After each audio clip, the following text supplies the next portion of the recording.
Hello everyone, I'm William Reed, and I've been contemplating writing this book, Pinballed, for many years. At my mature age of 76, I think I perhaps procrastinated long enough to be able to proclaim that I'm a champion in the category. Why the title Pinballed? Well, I've been bounced around so much that I simply couldn't think of a better one. Besides, I've enjoyed playing pinball machines ever since I was 10 years old, barely tall enough to see where the stainless steel ball was bouncing around. Since I'm not the greatest writer in the world, or anywhere for that matter, I decided to seek the aid of a professional writer to make Pinballed a much more enjoyable and entertaining book to read. I never set out to be bounced around as much as I have been, it just happened.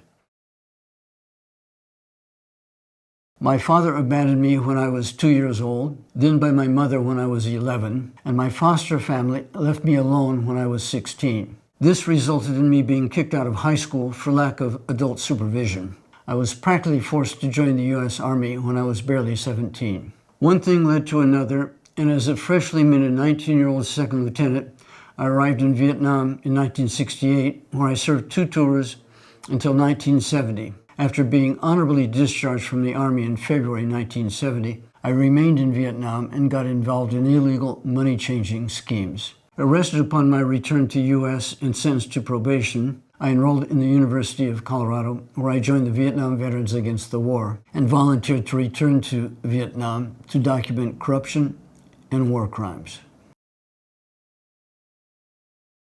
I was arrested illegally by the U.S. military police and placed in a Vietnamese jail shortly after my arrival in Saigon. I was eventually freed after more than 7 months in a Vietnamese jail. I went to the U.S. Embassy in Saigon to reclaim all of my confiscated belongings. They refused to return any of my possessions, and in a fit of anger, I renounced my U.S. citizenship.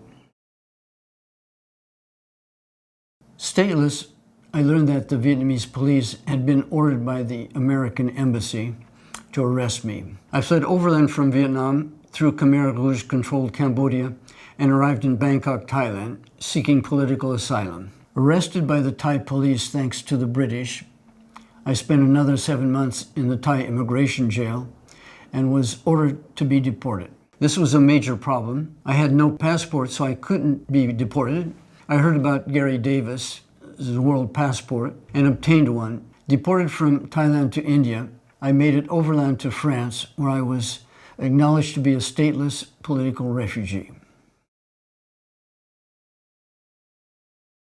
Today, I can't help but think about all the economic and political refugees arriving in Europe, who, like me, some 52 years ago, arrived in Europe without any formally recognized travel document.